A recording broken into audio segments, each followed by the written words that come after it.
సభకు ఇచ్చేసిన సుభాష్ పత్రి గారి అనుచరులందరికీ నమస్కారం.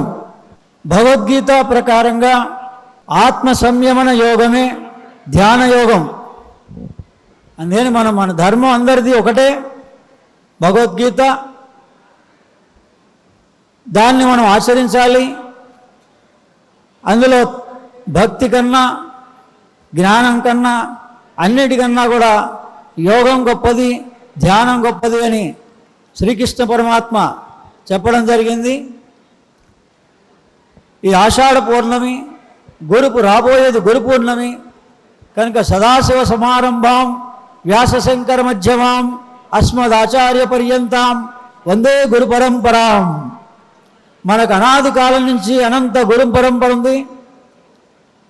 వాళ్ళ యొక్క చైతన్యమే ఈ సభకు ఇచ్చేసినటువంటి విశ్వగురు సమ్మేళనంలో పాల్గొన్న అందరి గురుల్లో కూడా అదే చైతన్యం ఉంటుంది, ఒకే చైతన్యం. పత్రి గారు శారీరకంగా లేకపోయినా ఆయన చైతన్యమే ఈ సభ, ఈ ప్రాంగణం అంతా కూడా ఉంటుంది. మనం గుర్తుపట్టవలసింది ధ్యానంలో మన శరీరము, మనస్సు, చైతన్యం. మనం ఎంతకాలం నుంచి ధ్యానం చేస్తున్నామని కాదు, మనం ఎంత ధ్యాన స్థితిలోకి ఆ చైతన్యం యొక్క స్పృహని పొందాము అన్నది ప్రధానం. అది పొందాలంటే సంధ్యోపాసన. స్వామి వివేకానంద కూడా ఏ సమయం గొప్పది, ఏ సమయంలో ప్రార్థన చేయాలి అనేదానికి యావత్ భారతీయులందరూ కూడా సంధ్యోపాసన చేయాలి అన్నారు. ఆ సంధ్య ఎక్కడో లేదు. పత్రికారు చెప్పినట్లు శ్వాసని గమనిస్తే ఉచ్ఛ్వాస నిశ్వాస మధ్యలో ఉన్నది సంధ్య.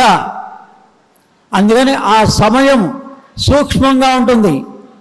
అదేవిధంగా మనలో పంచ ప్రాణాలు, ఈ 5 ప్రాణాల్లో ప్రాణ అపాన సమాన వ్యాన మధ్యలో ఉన్నది సంధ్య.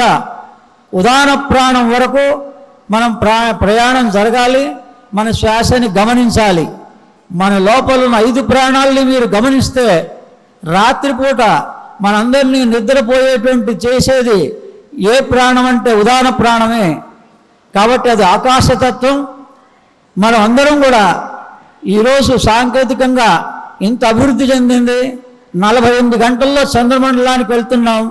మనం కూడా ఇక్కడ ఉన్నప్పుడే సూక్ష్మంగా మన ఈ స్థూల దేహం కాకుండా సూక్ష్మదేహంతో అన్ని లోకాలు విహరించవచ్చు. అందుకని ఇది అనంతమైన ప్రయాణం. ధ్యాన యోగం భగవద్గీత ప్రకారంగా 6వ అధ్యాయం ఆత్మ సంయమన యోగంలో అనేక రహస్యాలున్నాయి. మీరందరూ కూడా ఆ సుభాష్ పత్రి గారి యొక్క అనుగ్రహం పొందాలని ఈ అవకాశం ఇచ్చినటువంటి సాయిరెడ్డి అందరికీ కూడా సభ్యులందరికీ ధన్యవాదాలు తెలుపుతూ సెలవు తీసుకుంటున్నాను. ఓం గురువే నమః, ఓం పరమ గురువే నమః, ఓం పరాత్పర గురువే నమః, ఓం పరమేష్ఠి గురువే నమః.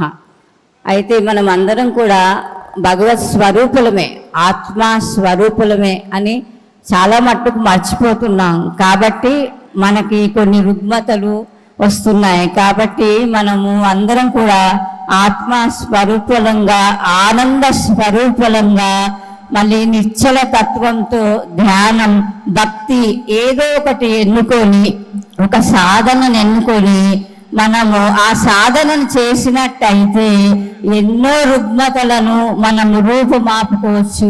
మన ఆత్మ సాధననే పరమాత్మ కాబట్టి మనమందరం కూడా ఆ ధ్యానంలో నిమగ్నం కావాలి.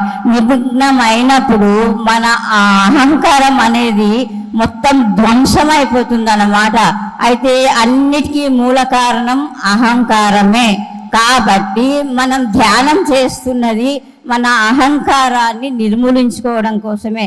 అదొక్కటి కనుక మనకి నిర్మూలన అయిపోతే మనము కామ క్రోధ మద మాత్సర్యాలన్నిటినీ కూడా మనం ఛేదించుకోవచ్చు. మనమే కాక మన పిల్లలకి, మన కుటుంబ సభ్యులకి, అందరికీ కూడా ఈ ధ్యానం అనేది భక్తి, కీర్తన, నవవిధ భక్తులలో ఏదో ఒక భక్తిని తీసుకొని మనము నడిచినట్టయితే అన్ని విధాల, ఇప్పుడు నేను ఫలానా పేరు అలా అహంకారం కాకుండా నేను ఒక ఆత్మని అని తెలుసుకుందాం. ప్రతి ఒక్కరం మనమంతా కూడా ఆత్మస్వరూపులం కాబట్టి మన లోపల ఆ భగవంతుడు ఆత్మస్వరూపంగా ఉన్నాడు కాబట్టి ప్రతి ఒక్కరం కూడా ఆత్మ ధ్యానం చేసి మనం ఆత్మస్వరూపులుగా విరాజిల్లుదాం. జై మాత, జై భవాని.